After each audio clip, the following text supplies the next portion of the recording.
Hey, Bobby Motor. Hey, my name is Riley. Hey everybody, this is Michael and you're listening to Speculo Live.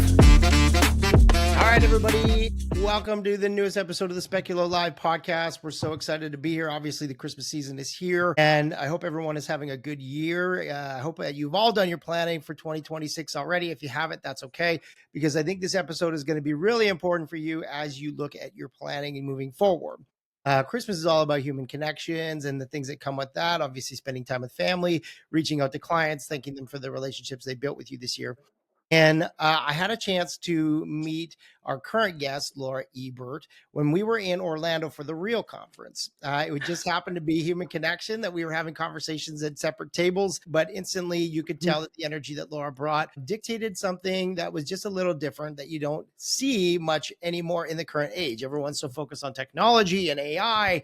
And one of the things I think is super crucial, even in an AI-driven world, is that we do not lose the connection of human engagement. And so when I had a chance to connect with Laura after the event, it was very clear to me from the way that she described her business that AI was just not a fit for her. And that's not because she's not adopting or looking to adapt it. It's that she's so process driven and systems and models and just very focused on the human connection that it just wasn't a good fit right now. And the cool thing about that was right away, I thought to myself, we need to have her on the podcast because what she's doing is ironically a traditional mindset of real estate, and yet it's become a rarity in this industry. And so please welcome Laura Ebert to this podcast. And I am so grateful for you being here. Thank you so much for joining me, Laura. Thank you for having me. I really appreciate it. Yeah. So let's go real quick. Tell people who you are. And I want you to start off with like a bit of a background. And then let's talk about your volume numbers as well, just so that people have an understanding of how much of a badass you are. Okay. Well,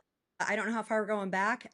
So my husband and I got married 26 years ago, and he started right away into, we don't have college degrees. We both quit college. So that's, but I saw my sister, she went to college on a full ride for entrepreneurship and started being a real estate agent. And so did her husband at the time.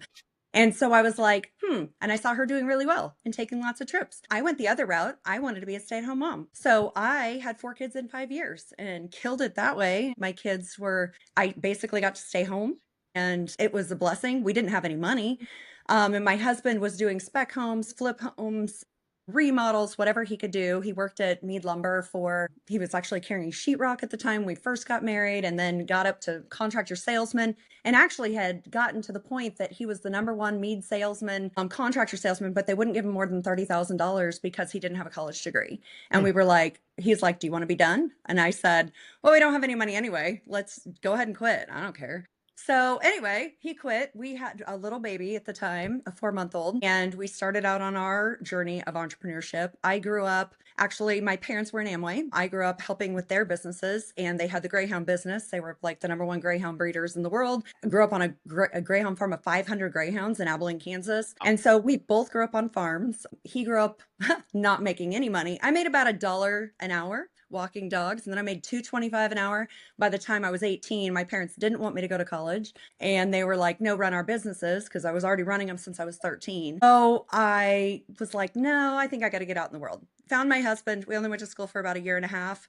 And then we both said we want to have a family and we just want to start our lives. And actually, it was about 1/4 mile from here. So we bought a house. It was condemned. And my husband's like, I think I could remodel it. But we had to co-sign on a $10,000 loan because we didn't have the money. The bank wouldn't loan us the money for this little crappy condemned house. Anyway, he basically tore it down. It was his first remodel before he started doing that. So we've just kind of been in it to win it. Whatever we do, we're just like, oh, all our eggs are in that basket. Let's go. And so we did a subdivision back in 2006 that didn't get approved until 2008, which everybody knows what happened in 2008. And pretty much all our eggs and all our baskets were gone. And we were paying $42,000 a year in interest. And we weren't making any money. We sold our last lot at 2-acre lot for like $28,000. It was so far below what we thought we'd have. And it was so depressing. And I found my husband was depressed. And I'm like, you know what? I should figure out how to do better. I can't just keep beating the same ass that's working. He's already pulling. I need to do something. So Sure. I've been a massage therapist for 7-8 years. I did that so I would do that. I started a property management company My husband helped me with my father-in-law's. We had 7. He had 1 rented.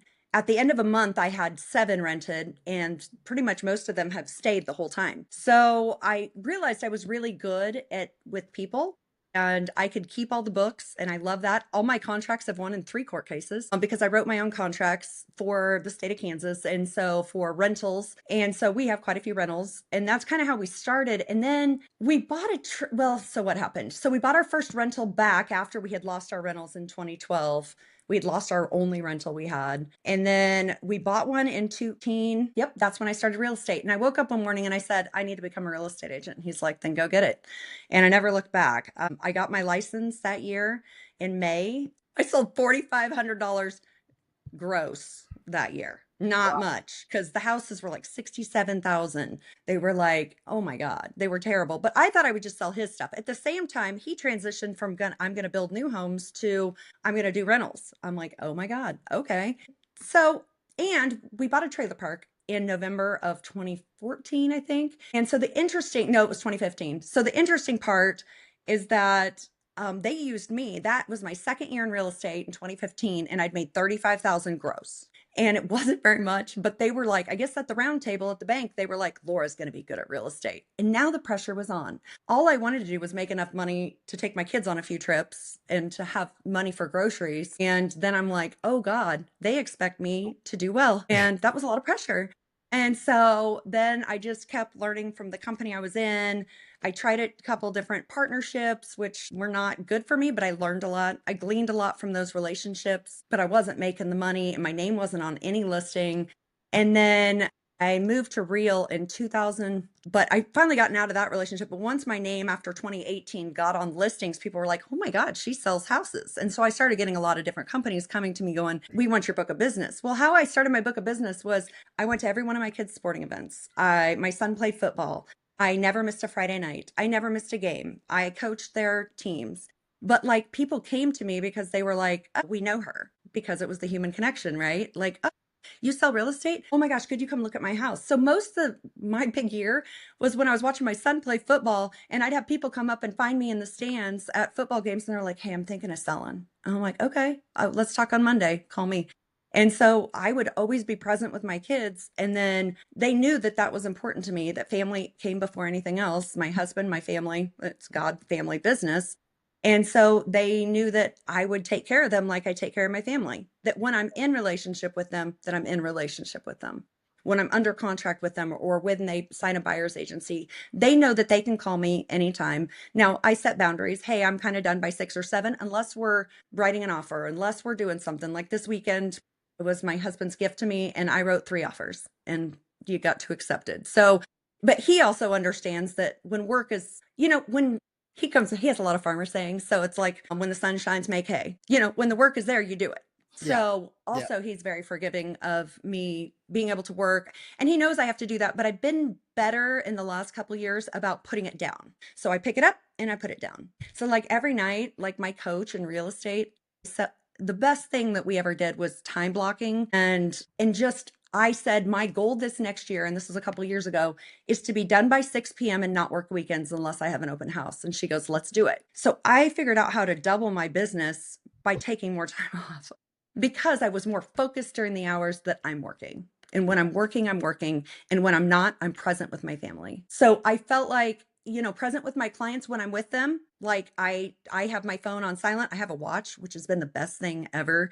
So basically I can see if it's spam call. I can see if it's an important call. But when I'm in a meeting, I have a thing that says, hey, I'm in a meeting. I'll call you right back. And I do. I make sure I call them right back when I'm done with my meeting. Or if I'm on the other line, sometimes I'll have 4 or 5 phone calls line up after I get off the phone, and I just call them back in order, because they know I'm going to get back to them. Yeah. Like it's my priority is they're my clients and they're important to me. So I love that. That's great. So as of today, what is your volume for let's just say 2025? What does it look like today? You can share. Well, so my new year starts in December 1st, but sure. my Okay, volume. So let's talk 17 about this million. last year then. This last year it was 17 million, sold 62 homes. Wow. So what a story. I mean, look, you touched on something that I speak about, which is believe, I believe in something called the validity curve, which is essentially establishing yourself as a valid presence in the ecosystem that you currently live in. And as we get into these new phases of our lives, you start from scratch in a lot of ways, right? And so you clearly took the time to focus on your, who you are, what your why is, and what you really represent. And you took the time to establish yourself as a valid presence within the real estate world.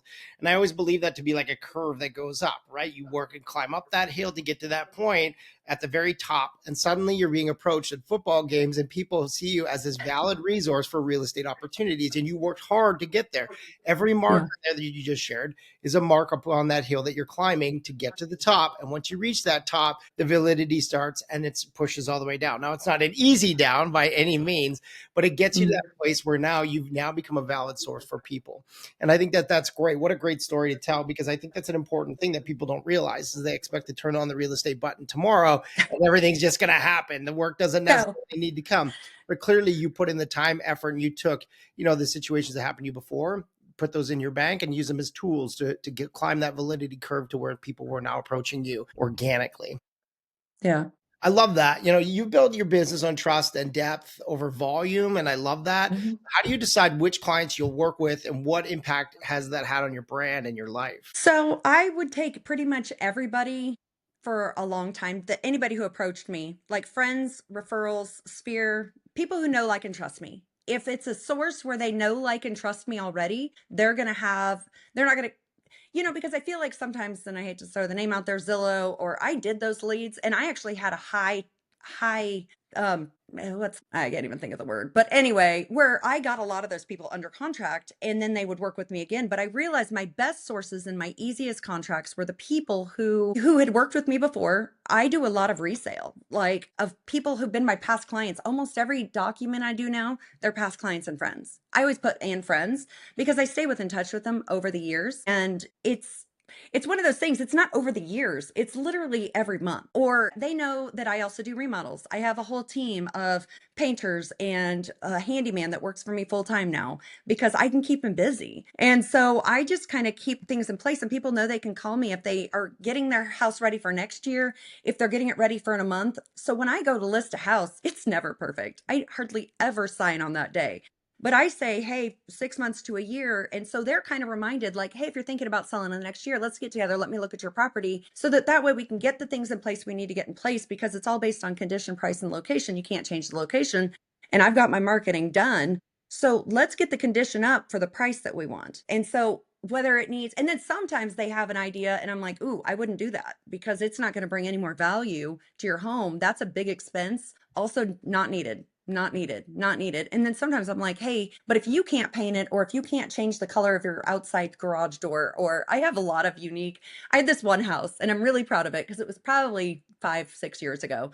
And they had 3 agents try to sell their house. And I came in with a buyer and they were like, well, before I came in with the buyer, they actually said, would you come look at our house? Why is it not selling? And I said, you want me to be honest? Because that's what I am, brutally honest. And I said, yeah, it has green countertops and nobody likes those. So I said, you can get this guy who can come cover them. And they're in the bathroom. They were in the, primary bathroom.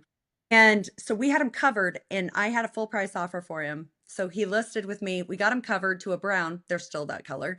And then I sold it to my couple, sold their house. And then just recently I sold that house again and then sold their other house, sold them another house. And so, but it's neat to see the vision, because I have a lot of visions, and with AI, it's been nice because I can show people my vision that's in my head, because I can pick out the colors. I can tell them exactly what I'm seeing. And if you put this and this, so then I can take a picture of their home as it is. I AI it to show them what's in my head, because I'll say specifically, I want iron ore, shoji white, this, I want copper, this. And so when I do all that, and then I give them a bid for that, I get a lot of those things done and then sell their house for more premium dollar because it's move-in ready. Because me and my husband do a couple flips a year.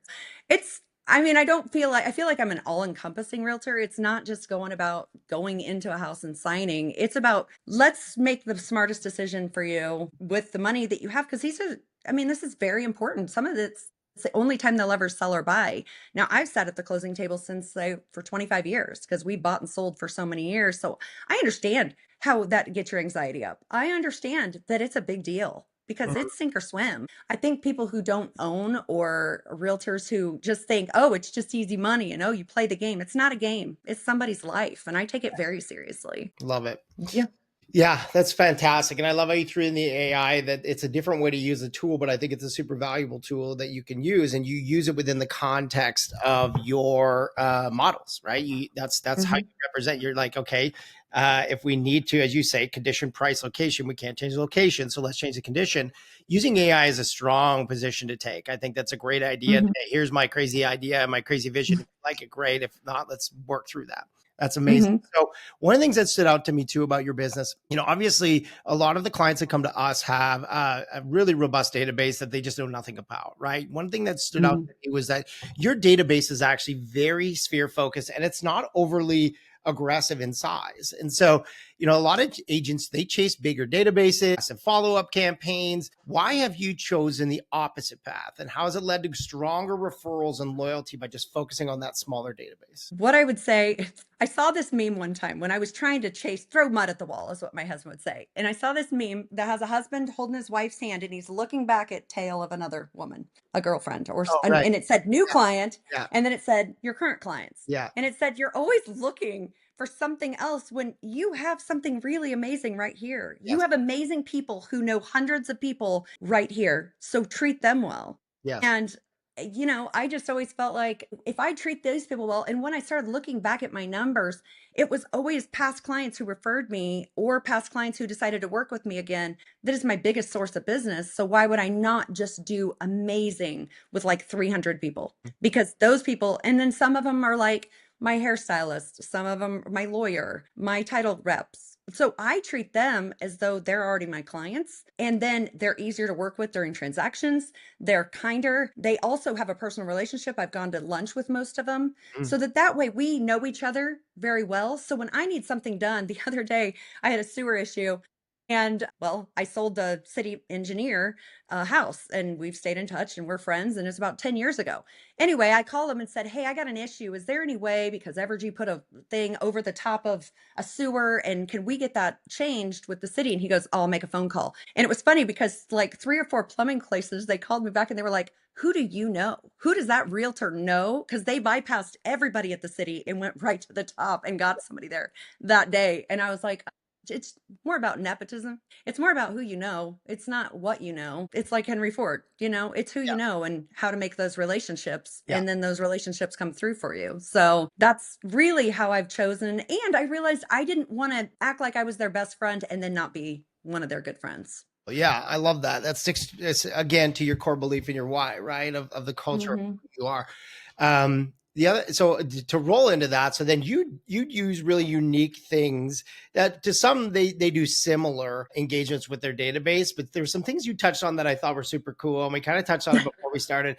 But your personalized giveaways, like the pies, the pool parties, apparently they're pretty legendary in your community, right? So what do those events do for your relationships that, simple newsletters and text just simply cannot do? Tell me about this, and touch on the one specifically around Halloween, because I thought that was super cool too. Okay, so we started a Halloween costume exchange. And so we dressed up. This is when I had my business partner, Laura Good, another Laura. Anyway, she dressed up like the Wicked Witch and I dressed up like Glinda the Good Witch. But I've had Glinda since we live in the town of Oz. I've been Glinda for many years, which the hair goes with it. So anyway, and I sing and I've worked at the Columbian before. So anyway, I've had this costume. And so every year for Halloween, we do a costume exchange and get it out in the community. And then in any low income, it's a giveaway for No Stone Unturned. No Stone Unturned is a friend of mine who started a foundation for kids with special needs. And so all the money goes to that. And it's just a lot of work. We collect costumes, but everybody kind of gets into it. They're like, oh my gosh, I have costumes, or they'll text me, or they'll privately, hey, okay, where's the drop off? We'll do that. And then we dress up and we go to several different like libraries and different places. So we get to meet new people. And if there's kids, there were some kids from like middle school who were like, how much are the costumes? And I was like, you know what, for you, free. And it was just so neat to give back. Like I have so much fun with kids. Like I love kids. So anyway, it's just been great. And it's neat to be able to privately text all my clients and say, hey, we're having this thing. I'd love to see you again. And so I get to interact with my clients like more than just the closing, more than just when it's so stressful. And you get to know them. Like it was so neat. One of my clients said, oh my gosh, when you sold us our house, we had one. Now we have 3 kids. Or no, I Oh, actually wow. had 4. That's And great. another one had her 7th and another one had her 10th. And one had 4 and 6 at the time. I was like, that's anyway, it was a lot of kids because I have 4 Unreal. and that's a lot. That's But incredible. anyway, it's just kind of fun because they know at Pi Day, they're going to get to give me a hug. I get to give them a hug. Although it's not in California, people do these big parties, but I can tell you, I always think of like, what's excellent service? Excellent service is doing what I would want them to do. And the fact, or what they would want, they just want to pick up their pie. They don't want to have to come in and schmooze or talk to other people because my husband is so on the other side than I am. He is so like, nobody should ever be in our house. Why We are should people talking never. to me right now? He is so like just the opposite. Why And do these so, people know and he where has we this live? great, yeah. And it's like I built out in the middle of nowhere just so I didn't have to see anybody ever. Yeah. And like if he won the lottery, he would buy all the land so he didn't have a neighbor. I'm like, what? That's so not what I would do. But so anyway, so what I do is I just pick up like I picked up 167 pies this time and it's cold. It's always cold on Pie Day, but my daughters made a sign and I actually had my title company. His daughters wanted to work the pie sale. And so I have all these lists of like, so we had one car full of pumpkin and then one car full of cherry and then my car was full of apple and we just open the back hatches and people can drive through and we hand out their pies and I give them a hug if they want to hop out, but it's usually pretty cold in Kansas, so it's not like where other places where they're like, oh, I need to have a party and do all this stuff. No, people just want their pie. And I don't market it to me. I don't put my name on it. I just said, blessed and give thanks. Or I'm trying to think like it's just some more generic sticker. So if they don't want to have to say, oh my God, my realtor gave me this pie and now I'm bringing it to you and they feel bad, they can pawn it off as their own. I don't care. They know who the pie came from. Yeah. Oh, I love that so much. I think that, you've opened yourself to community driven marketing, right? And it's with the human first touch. And that just is help people to understand who you are as a person, which builds that trust to then say, I would trust her with the most important, transaction what could be of my life, which is buying that home or moving up and upgrading because I've grown my family. And that's just so great that those multiple touches are so fluid in your business model. I thought that really stood out to me. So here's what's interesting too. And one thing we have not touched on, you've actually mildly touched on it. You do all this yourself. You do not have a team. You do not have an ops person. You do not you are the thing. And one of the things that I think, everybody that's listening is probably going to be thinking like, how the heck is this even possible? Like, how does she find a balance? And the concept of work-life balance, I mean, it's a different mindset for most, but you touched on that, you put down, when you put down, you put the things down and you focus on family. But you shared with me some incredible Google Forms. And I think, you shared them with me and I'm happy to share them with the listeners as well when they're interested. But walk us through how your Google Forms transform your workflows and what was that aha moment that made you say, I have to automate this? Like this has to be a thing on paper or electronically because I can't physically carry around 16 binders and all the things. So what was that? So what changed for me is Laura Good was my business partner, but she didn't want to, she helped me kind of automate some of that because when I would go show the houses, because I realized I'm the magic, right? In your business, somebody else isn't the magic, you're the magic. And so when I would go out and show a house, I was like, is there any way that you could help me fill out the form or like file the contracts? Well, how would they do the contracts? So we went through line by line of everything I would say, because I got tired of saying the same thing over about earnest money and about closing date and about what earnest money means. It's a good faith, which you could get it back during inspections. But like instead of repeating myself 10,000 times, and I'd already done that since I had 4 kids in 5 years, I was tired of repeating myself. And then I was worried that what did they hear? Because I can tell you with children, it's about maybe the 12th time you say it that they hear it. So then I hated to get later in the process and they were like, but you never explained that to me. Well, I might have, but they might not have heard it. And did I forget it? And I hated that. I wanted to make sure everything was touched on.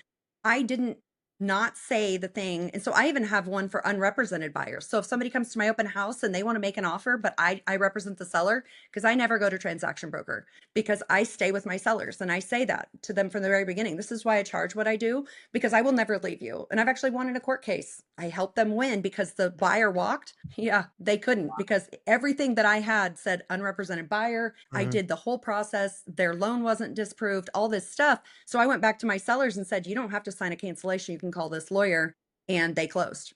And so I always tell them, I understand contracts very well because that's just kind of my nature. I was in accounting before, but I felt like I had something unique there. Now, my husband had said to me, be efficient, be more efficient. You could do that, just be more efficient. And it always drove me crazy. But he was right. I needed to be more efficient. So one day when I'd hired my daughter for $20 an hour, and he was like, well, what are you going to do that's worth more than $20 an hour? And I started twiddling my thumbs. I'm like, am I actually using my time to pay my daughter $20 an hour? What am I doing? Oop. So then I was like, what could double me? How could I make myself and make a new me that's literally me? Yeah. So then I started writing down everything in Google Forms and saying, okay, so I'll make a seller form. Every question I would possibly ask them, like, I need to know how much you owe on your property so that I can do a seller's estimated proceed. I need to know what your motivation is for moving, what your time frame is. When are you thinking of selling? Is there any remodeling that needs to be done? So instead of having individual conversations and people feel like they're on the spot, I'll just send them my seller form. Then they feel like at their time, I'm not pressuring them. I'm just asking questions because I'm a good agent and you need to know these things. But sometimes it gets uncomfortable, or they're after work or you don't know what's going on in their lives. I've been at where you're like, I can't even think because I have 4 kids around, somebody's crying, the food's on the table. I mean, it's just too much. Being a stay-at-home mom, I understand that people need time to think, or like maybe they'll do it after bed. But it's amazing how many forms I've had filled out for listings because people then can sit down when works for them. They fill it out, they push submit, and then they'll text me and say, hey, I filled out your form, I'm ready. And then I could see, hey, they're looking to sell in 6 months. Hey, they're looking to list next week. So I get a firm date from them. They tell me what they want to do. It's kind of like my buyers thing. Like people are like, oh, buyers are so hard. I love buyers, but I can't keep enough on the table because I will sell them a house within 1 to 2 days. And here's how. I will literally go into a list. I'll go into a showing. They'll tell me what they want. We talk about that. When I get to the house, I say, okay, I have a 10-point gut plan. And they're like, okay, what's that? And I'm like, okay, so based on price, condition, location, what you're looking for in a home, you have a gut number on this house. And if it's 6 or below, you're going to have buyer's remorse. If it's 7, 8, or 9, I'll sell you the house, or we could make an offer, or we could go back and look at it. I don't get 10s because no house is perfect. So I set the expectation that no house is going to be perfect, but is it enough to fit what they both want? Are they both at a 7, 8, or 9 to get to the place? So I had 2 people, like I went and showed houses Friday, Saturday. I was supposed to literally leave to go on my Christmas trip with my husband. And, but he was like, no, I understand. So we drove later. They were like, yep, no, we're at a 7 and 7. I said, okay, we're making an offer. I sent him my my represented form, fill out the contracts on my way to Nebraska. And send it off. And then we got it. We negotiated, talked a couple times, talked to the other agent. We went under contract. So wow. Amazing. I feel like I help them make a decision. It's not me. And it's so cute. Like if they have kids, so that's why I went and showed on Saturday for this other couple. They said, well, we want our kids to give a number. And I said, that's cool. Also, they don't get as much weight to it because they're not putting the money in for it and they're going to leave someday. So they can have an opinion. Most of the time, little kids will say 10s every time because every house is perfect for them.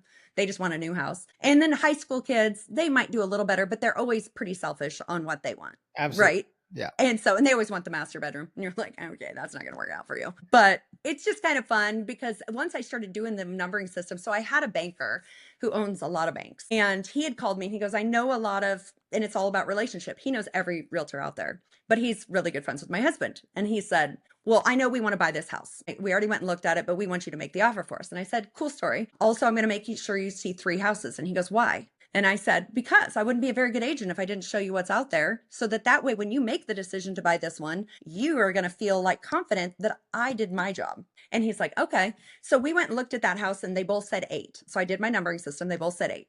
So I went and showed him 2 other houses. There was another house they were an 8 on, but the son was a 7 on, and he was the one going to live in the house. And it was funny because they were like, thank you for doing that. Thank you for taking that extra time. I said, well, you're already off work. Let's go. And so I just picked a couple more houses in their price range for their son that we could find. And I just felt like, I have to do my job every time. I mean, and it is my job to do that. Like, you don't let somebody else dictate your process. Yeah.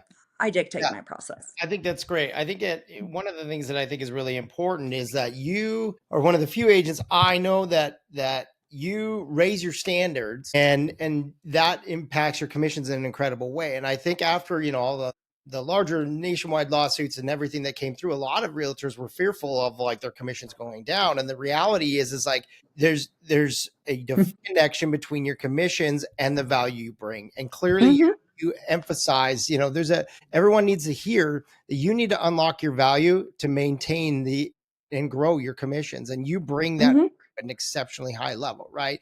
And you come at it as a thought leader and an expert in your space, right? You are the industry expert in your space. You took somebody that was confidently ready to go, that obviously had a high net worth, and said, this is the home that I want. Those people are very decisive, right? They're the type that go to restaurants and say, I already know what I want. They look at the waiter and they say, hey, what do you recommend? That's what I'll have. And so you were the one that said, here's what I think we need to do. And this is my process. You're in my world. So this is how it's going to work. And it worked out the way that it should. So good for you for maintaining that value. So what would you I want to talk about, the large breadth of how you impact your business, right? So what do you say to agents who's burning out trying to scale a team when your success proves you can do more with less? What do you say to those people? I would say, what is your motivation? Are you just trying to help those people? Because what I had started at Real with 4 people, but what I realized pretty quickly is that one's like, oh, I just want to do back end stuff. But I ended up hiring a back end person in Sphere Rocket. So I have a VA, but all I have her do is add my transactions. I do all the contracts because I want to make sure they're right. And I don't trust anybody else to do that. So, and it doesn't take that long if you'll just do it. Like, I just kind of have systems in place like that. Why would I scale a team? I think the thing is a why, because the truth is I've known probably 4 or 5 close friends that have gotten teams up to 7 and then chosen to go back down to 1 because you realize your overhead. So I was putting monthly output, and you think it's not that much to get other people, but then you realize they're not as good as converting as you are. Even though you can tell them all the right things, they may not have the motivation to go out and do it. I can tell you most of the time I'm not motivated. Most of the time I'm either hurting or, I go play tennis, I go do stuff. But like the other day, my shoulder hurt so bad, and like I thought I was gonna have to have surgery, but like it doesn't mean the work doesn't have to be done. I still have to do what I have to do, and it's not about me, because I signed up to be a real estate agent, so I have to do a good job. But it's hard to get other people to do what you do, or to go out on a Sunday, or to go out. Well, if they're excuse driven, they're not going to go. Yeah. And I ended up having to get everybody off the team. Yeah. And it just went back down to me, and I made more money and half the stress. Yeah. Yeah, I think that aligns very well with, knowing what your strengths are, right? Knowing where your weaknesses are, knowing where you have those spots, and then, you lean into where your strengths are and you really double down on that to really help your business to shine. I think that's incredible. Well, good. I want to pivot away from all of that. That's incredible content. I'm so excited for it to get produced. I want to touch on something that's really interesting, because a lot of people in this industry are investors, or a lot of brokerages teach agents to ask the question when they go to a listing opportunity, is this something I would buy? You and your husband manage 70 plus rentals, right? You also have a trailer park. Is that right? Well, that's included in there. Okay. I call them 70 front doors. So how do you balance that portfolio with your real estate business? And what does your next 5 years look like there? Are you planning to add more? What are you thinking about doing? So let's talk about how do you manage that portfolio while you run your business? So I don't know, it must be a type A, but I love spreadsheets. My husband's like, oh my God, you are like, I'm going to get you a Christmas sweater that says there should be a spreadsheet for this. Anyway, so I love spreadsheets, and maybe it's my accounting background. But like, I actually handwrite and text. I treat them a lot like I treat every human as though I can learn something from them, whether they're a renter, whether they're broke, whether they're a kid, whether they're an adult. There's something to be learned from everybody. And also, some people are accountable to me, and some people I'm accountable to. But all of them I treat with respect and dignity as a human person. So, I mean, I'll listen to their stories. Like, how do I manage that? Me and my husband, he does all the maintenance and I do all the books. And I put it in, make sure the taxes in escrow. I've escrowed most of my own stuff for taxes and insurance, and I have a spreadsheet, so I know how much has to go out, divide it by 12, put it in account for the, so I have the money to pay taxes and insurance on those properties that we own, some that we don't. So I don't know what the next 5 years, we talked about it this week. It's just so hard because there's always so many moving parts. Like we'll have everything paid off in about 5 years. So then Amazing. it's like, well, what do I want to do? Now Yeah. I'll still work with the clients that I love, but a lot of them I love. Most people I love. So I love people. But if there's a few, I finally this year had to step back from one client. Yeah. And it was just because she didn't trust me. Anytime I'd say something, she'd do something opposite. And I'm like, it was causing me so much stress. I'm like, if she can't trust me and we've worked together 4 times, I'm sorry, I'm just gonna have to find you somebody else. Yeah. So I feel like if that know, like, and trust is there with clients, with renters, it's just an easier, like they know I'll reach out and like if they have a story, I'm like, okay, well, let's kind of, I mean, it's not a perfect system because it's not like in Manhattan, like they're like, oh, well, this, and I find you get more flies with honey than vinegar. Yeah. So we're just very kind to our people. And then we say, well, this is what you told me. And then wait, you told me you'd have rent this day. So what's the plan? Are you going to get a job? Are you going to do this? Like it's more lower income. So part of it is you kind of have to help them through it. It's almost like having a lot of kids, Yeah. like saying, hey, rent's due. It's the month, first of the month. So there's a lot of texts that go out. And if they don't have heat, if they don't have water, if something goes on, my husband will drop what he's doing and make sure he either calls somebody or he goes out there and does it himself. So he fixes the things because we believe in doing right by the people, even if they're not caught up on rent. It's not about that. We do the right thing because it's the right thing, not because it's what makes us money. So your And I feel like balancing comes from, really leaning into who you guys are as people. It really comes from that connection that you guys focus on, and in your real estate business, you transfer that over to your portfolio as well.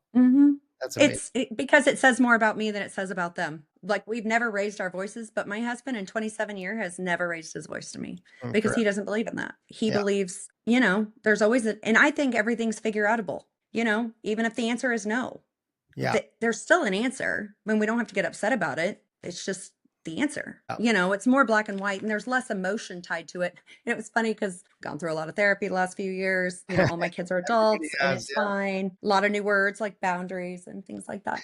So, that didn't even come around until like 2018. So whatever, we didn't get to have those. But anyway, now that I've gone through the therapy, it was funny because one of the things I learned is I had a pregnant client who she was buying and selling and she chose to do that, not me. And one day she was like, do you think I just want to feel good about buying this house? And I said, hold up, I can't make you feel anything. I can't make you happy and I can't make you sad. You choose that. Also, the numbers make sense on paper, but I can't make you feel anything. So when somebody tries to bring emotion into it, I'm like, cool story. That's not on me. I don't hold that for somebody else. I don't hold the feelings they tie to something for me. Like I let that go. So they can feel any way they want, but that's not the facts. Yeah. Wow. Yeah. Well, I love that. You've got a vision, you create a life by design. This all rolls into a family business mentality and connection and community. I think that's great. So let's attach some wisdom here. I said this to you on our last call of like, why are you not on stage? Right. I mean, we see these celebrity agents that get on stage and you kind of look at it at all these events and you're like, but is that person even profitable? Like, right. So, but if you had to give one piece of advice to new agents trying to build a referral-based business from scratch, what would you tell them today? Okay. What is that wisdom you would give them? I would say get out there in the community. Start showing up. Show up to your appointments. Show up when there's a chamber thing. Show up to the park day. Show up and meet people. Just show up. I think that's half of life is showing up. If you set an appointment, you show up. If you call somebody and you say you're going to do it, you do it. You be a person of your word because it's your integrity. That's the only thing you have in the end is your integrity. Love that. And I think too, when you say show up, I think they're showing up because it's, the appointment's at 7 and I will be there at 7. And they're showing up as I will be there at 7 with a proper put together listing presentation, research to show. I have my comps ready to go. If I'm doing a pie giveaway, I have a fluid process. If I'm doing Glenda the Good Witch, then I show up in the outfit and it's ready to go. I have everything done. I've already sent my, show up at your best, right? Don't just, do the pre-work, do the during the work, and do the post-work necessary to get it done. So, and you get it done. Like the other thing I would say is like my pie day email didn't go out and I realized I didn't have very many. So I literally texted 250 people to say, hey, it's the last call for pie day. I know you didn't get a first call. I'm so sorry, but do you want a pie? And I had so many signups because then I sent my Google Doc out that last night. and it was like, and so I was texting the guy who makes my pies. And then I was like, hey, we're at 150. Wait, it's 155. It's 167. Hey, I'm going to cut it off at noon. He goes, don't cut it off at noon. This is fun. And I was like, okay, well, they're going to keep coming in. But I just feel like at some point I have to cut it off because I told you I'd give you my numbers the week before. Yeah. But, I just feel like if it is to be, it's up to me. Nobody's coming to save me. If it's going to get done, I have to do it. Yeah. That's always been my attitude. And so I don't put it off on somebody else or, oh, my VA should have done that. Or, oh, this person, I asked them to do it. I realized that when I had business partners that they're looking to have more time for themselves. And then nobody's thinking about the client or what's going on and things get dropped. And I just realized if it is to be, it's up to me. Do my work and then be done and let it go for the day. If it is to me, it is to be. It's up to me. It's up to me. That's great. Well, Laura, I'm so grateful for you being on this. I think that this is something that I really wanted to touch on, how important the human engagement piece is in this business still. And I think, while everyone is talking about being replaced by AI is not going to replace the human engagement. It's just impossible. And so I think that what we're going to see, if I was to be, put my predictive hat on, that while AI will obviously take care of a lot of the systems and processes to build those things and the scalability and the design work that can come with showing someone your vision for their bathroom countertops, I do think that what we're going to see as a viable, high profile, high opportunity is the amount of people that are heavily still engaged in genuine, value-driven human engagement are going to be the ones that win in this industry. And I think it's going to show that is number one. It's the king. So thank you so much. I'm so grateful. I mean, what a story going from year one to now 62 homes sold in the Kansas area. And I just think you're a great person and I'm excited to see what your next season brings. And I would love to have you back anytime. And this is going to go out here in the next couple days. And anybody that's interested to get a hold of these incredible spreadsheets and models and Excel documents that Laura has created to create. And they can reach out to me as well. Yeah, please do. You can give them my information. What's your handle on social media so that they know? What's the best way to get a hold of at Laura Ebert Homes? Okay. On Insta. Great. And it doesn't matter what brokerage you're with. Laura is very, very personable. She will connect with you to help you get some of these things put together. And Laura, thank you so much for doing this. Such a great Christmas gift we get to give all these people. Yay. Okay. Thanks so much. Right. Merry Christmas, everybody. Hey, everybody. Thank you so much for joining us on the Speculo Live podcast. We are very grateful for your support as always. If you or someone that you know is interested to just get a consultation on how they're using AI in their real estate business, do not hesitate to hit us up through one of the links in our profile, or you can feel free to DM us on any one of the social channels. Stay tuned for more episodes and make sure to like and subscribe to make sure that you get notified when our next podcast episode comes up. Thanks, guys.